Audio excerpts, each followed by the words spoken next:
Hello, my name is Claudio Kish, student number 1317978, and in this video I will present my RMI implementation for the server client recycling machine.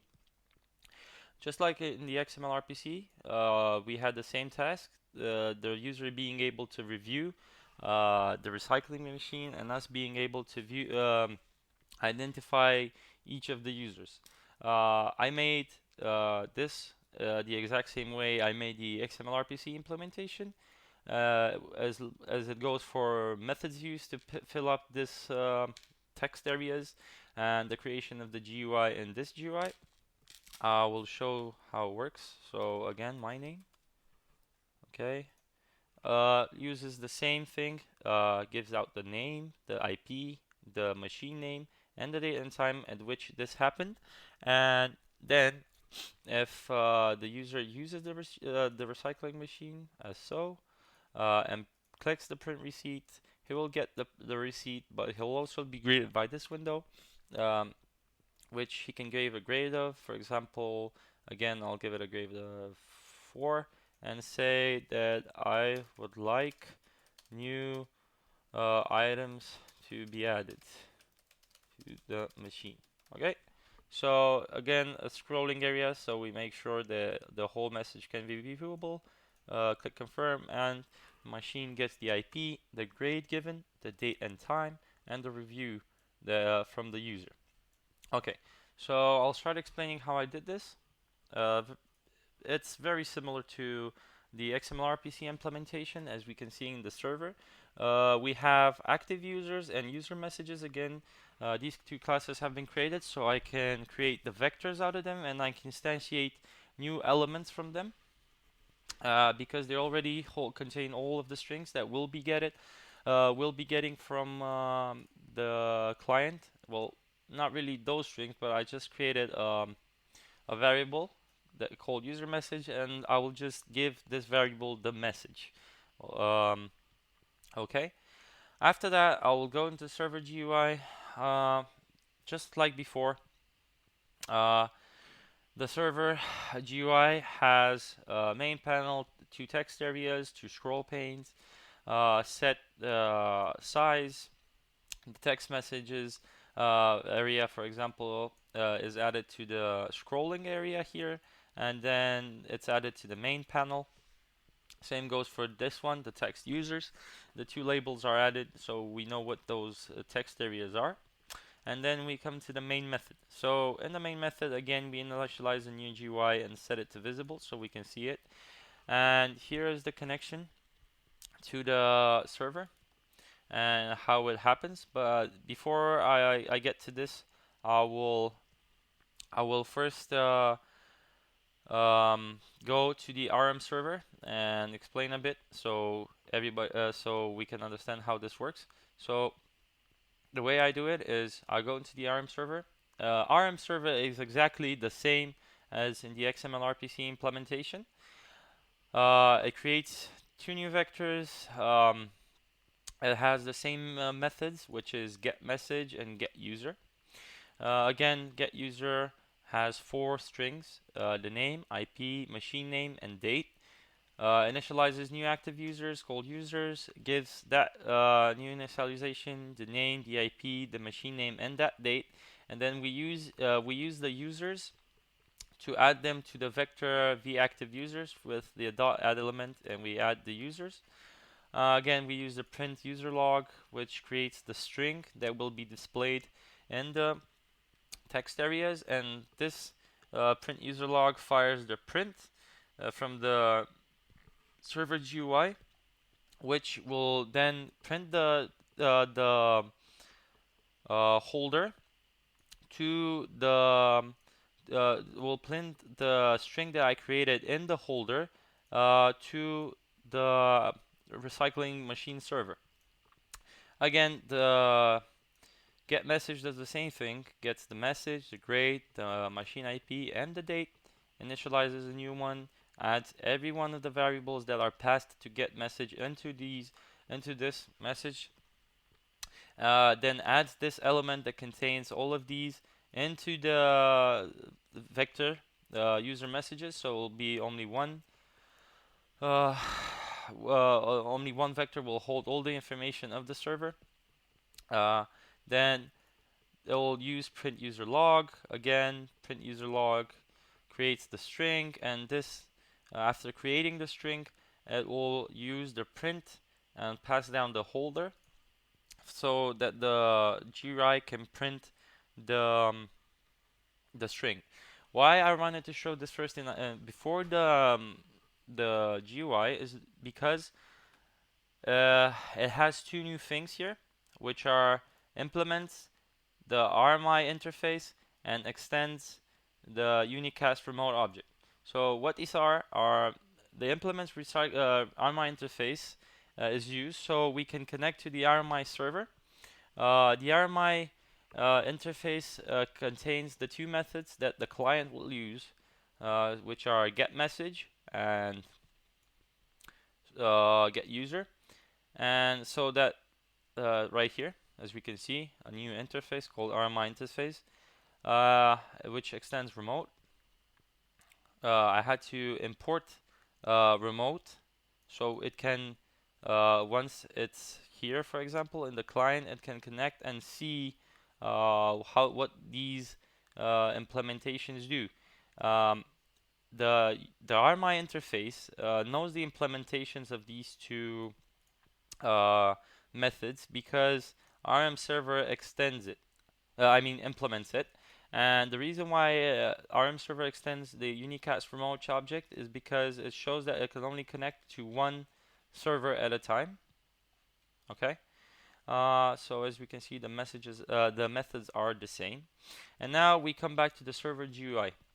Now, in order to connect to, to initialize our server, we put it between try catch blocks. Of course, if any errors happen, they will be saved in this E, and then they will be printed out. We initialize a new ARM server called the recycling implementation as a new ARM server. Now, we initialize a new recycling interface called recycling interface, and we give it the recycling implementation. So basically, the interface gets the RM server and all its methods. Now, we create a new registry. Again, to create the registry, it had to be imported, as we can see here. We need the registry and locate registry. Reason for that is if we look here, 1 second, sorry. So I will create a new registry, and this is how the server is created.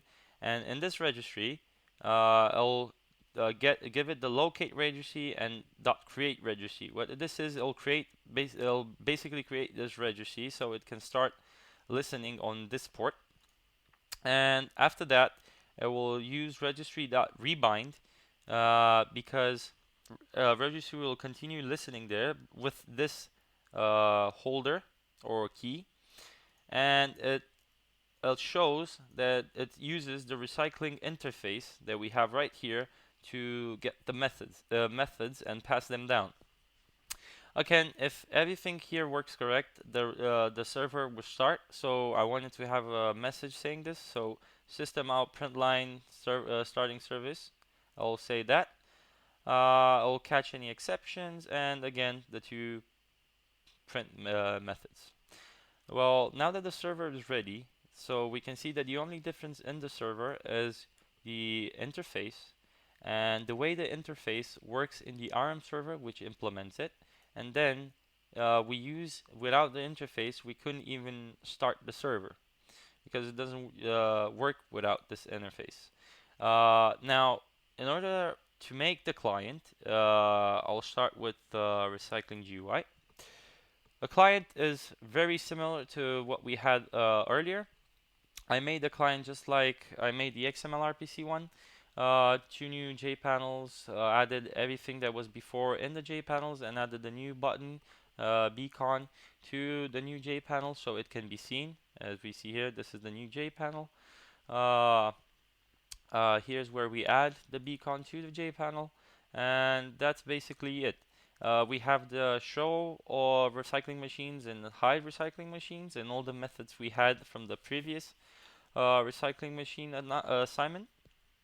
And that's kind of it for the GUI. Now I want to move to the controller and show something. Okay, so right now we have the RMI interface in our client. This interface has the same. It has the methods, which are an ARM server right here, and it knows how many strings it has to give. Also, throws remote exceptions in case any errors occur, uh, and it extends remote so it can connect to the server. Now, the thing about this is that this interface right here knows what to do with get message and get user. Well, this interface basically just knows the behavior of these methods, not the actual implementation.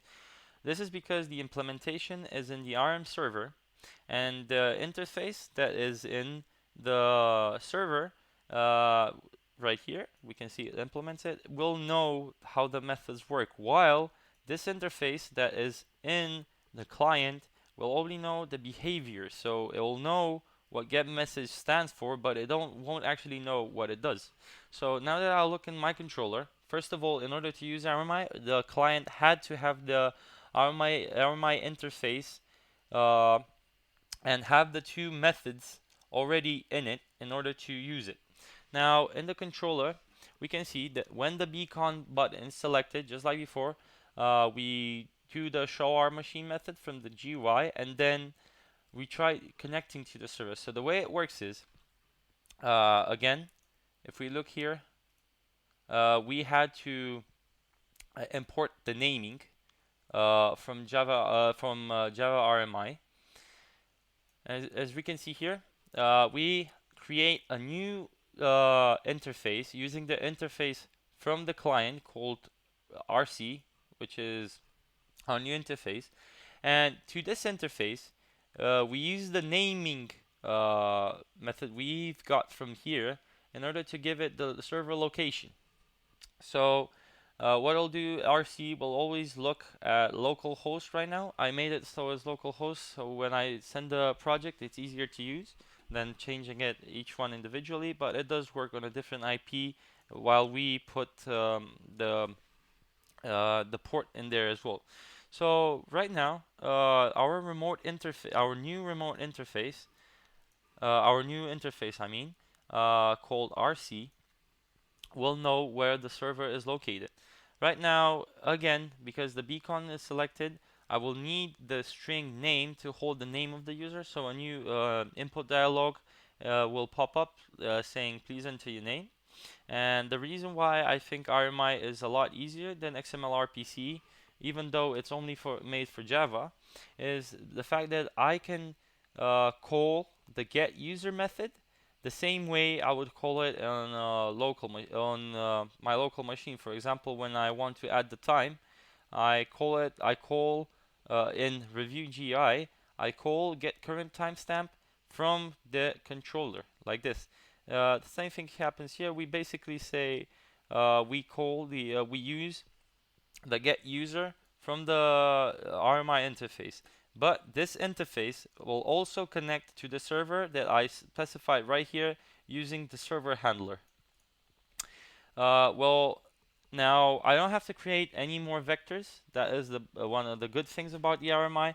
The RMI can pass down the variables in their normal formats. So, for example, I do RC get user, and because the interface knows that I need 4 strings in order, I need 4 strings that needed to be passed down.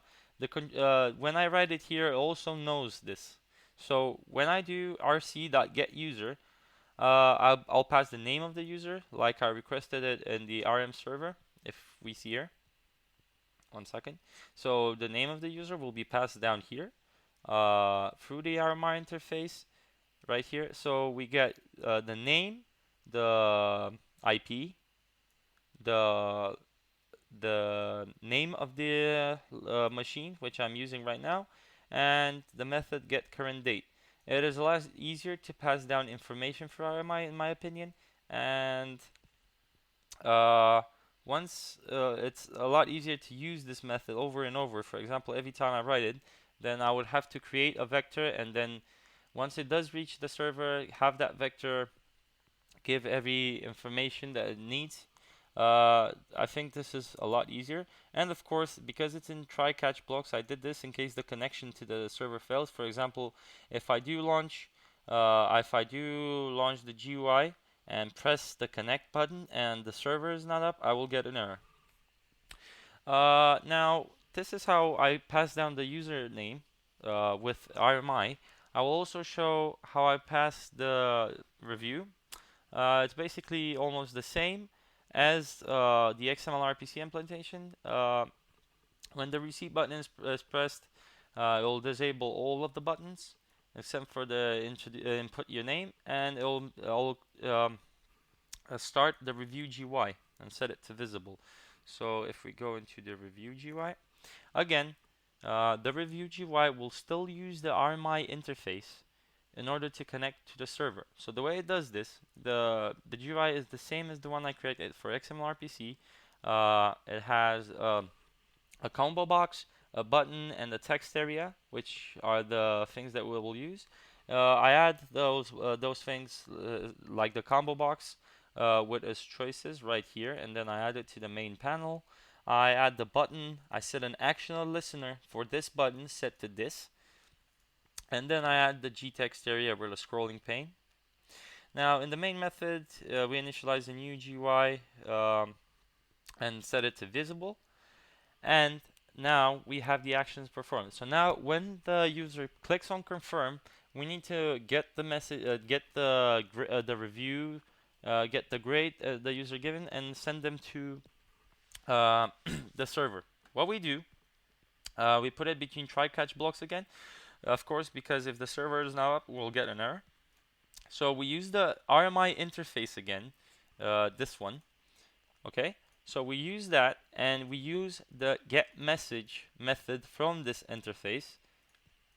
Well, not now, but we create a new interface called RC. Again, we give it the location of the server and the server handler.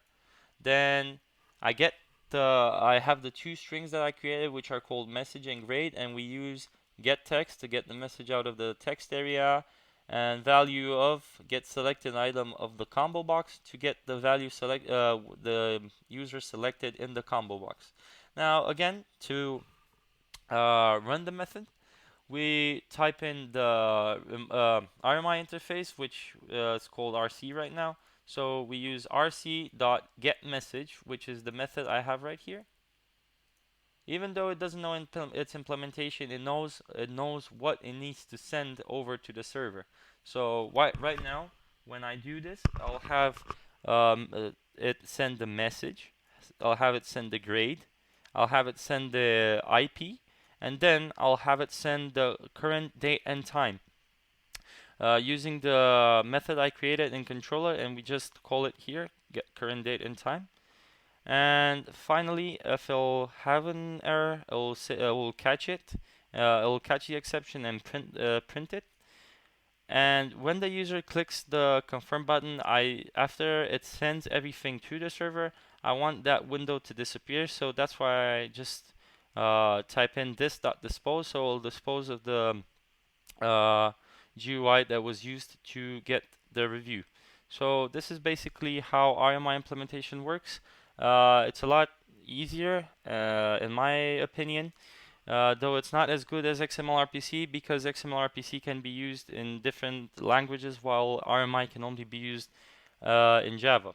But because our project had both the client and the server in Java, it was really easy to adapt to the RMI, and actually easier to make than the XML-RPC was. And this was my RMI implementation of the project. Thank you.